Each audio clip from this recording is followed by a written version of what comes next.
Mi nombre es Joel Albores, estudiante de licenciatura en Teología del Seminario Todas las Naciones. El presente video es para la materia de Antropología Teológica de la cátedra de la maestra Ana Borunda. El tema es el sincretismo de las religiones prehispánicas de México y el catolicismo romano. Entonces, primero definamos lo que es sincretismo. Proviene del griego sincretismos y significa la coalición de dos adversarios contra un tercero. Se emplea mucho en antropología cultural y en la religión, y se refiere a la hibridación o amalgama de dos o más tradiciones culturales y religiosas. También es muy interesante cómo lo define Harari en su libro La ley de la religión. Para él es una simbiosis y no nada más que cohabitan en dos tradiciones, sino es la simbiosis que da lugar al nacimiento de una nueva identidad cultural única, incluso manteniendo dos cultos distintos. Entonces es cuando dos tradiciones se ven obligadas a convivir por mucho tiempo.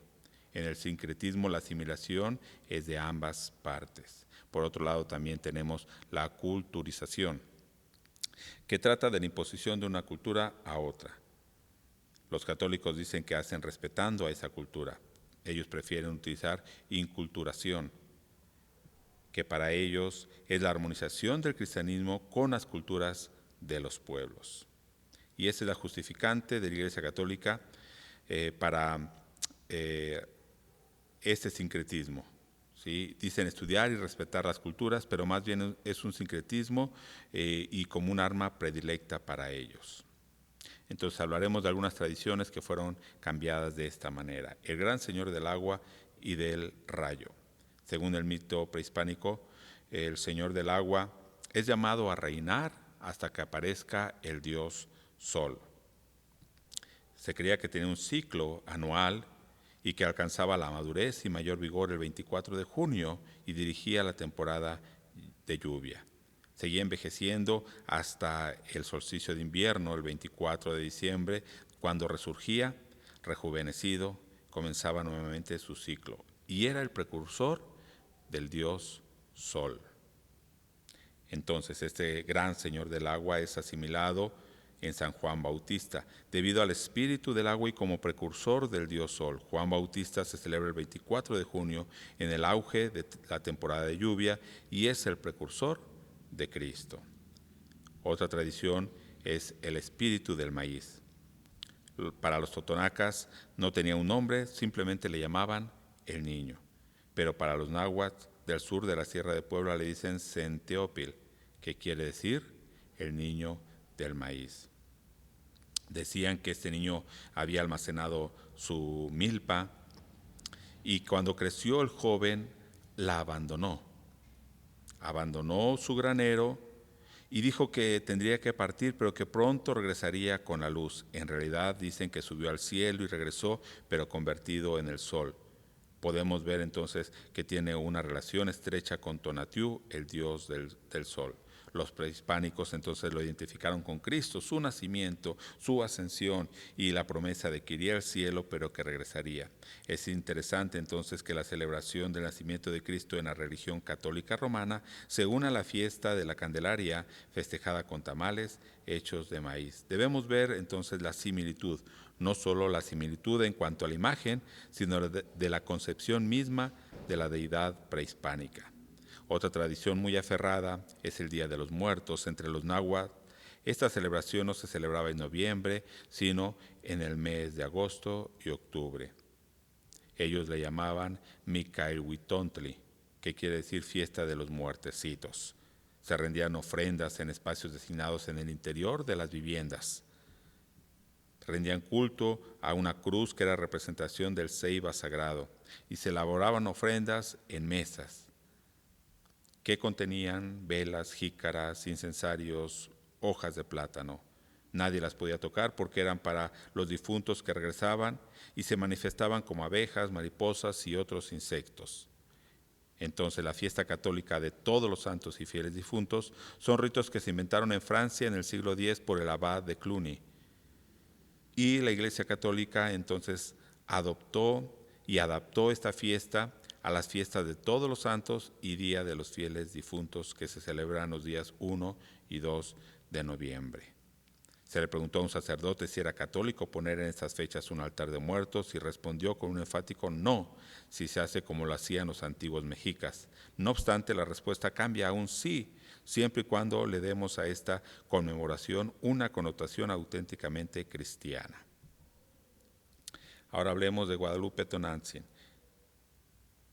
Tonantzin viene del náhuatl, To, que significa nuestro o nuestra, Nan, que significa madre, y el sufijo Tzin, que denota nobleza.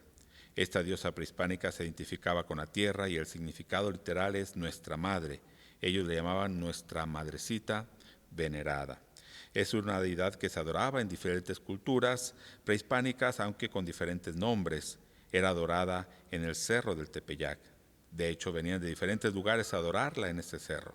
Hacían peregrinaciones de muy lejos. Los franciscanos quedaron asombrados de la devoción a su antigua diosa. Un franciscano escribió esto: todos decían, vamos a la fiesta de Tonantzin, y ahora que está allí, edificada la iglesia de Nuestra Señora de Guadalupe, también la llaman Tonantzin. Y vienen ahora a visitar a esta Tonantzin de muy lejos, tan lejos como de antes, la cual devoción también es sospechosa, porque en todas partes hay muchas iglesias de Nuestra Señora, y no van a ellas, y vienen de lejanas tierras a esta Tonantzin como antiguamente. Los españoles únicamente le añadieron Santa María, y quedó Santa María nuestra Madre. Es así que en nuestros días se puede ver que las fiestas cristianas están acompañadas de danzas prehispánicas, como la de los voladores o de los cuezales. Pueden ejecutarse ceremonias religiosas tradicionales para la fecundidad de las plantas después de ser parcialmente cristianizadas. Entonces, vemos que el pretexto fue la inculturación de la Iglesia Católica. El peligro que veo al pretender respetar una cultura cuando sus elementos culturales y religiosos se mezclan, resultando en un antagonismo con la Biblia y resulta en un sincretismo dañino para la fe cristiana y para la cultura a la que llega el Evangelio. Por otro lado, dicen ellos que Dios inculturizó en el Antiguo Testamento, pero esto es falso, ya que en Levíticos 18, 3 y 4 dice, no haréis como hacían en la tierra de Egipto, y no van a ser como en la tierra de Canaán, al cual os llevo. No andaréis en sus estatutos. Deben seguir mis ordenanzas y las deben poner por obra. Es evidente que Dios no quería que imitaran las costumbres de otros pueblos y es más, quería que abandonaran las costumbres que ellos tenían. Por otro lado, Levíticos 26:1 dice, no van a ser para ustedes ídolos ni esculturas, ni se van a levantar estatuas, ni van a poner en vuestras tierras piedras pintadas.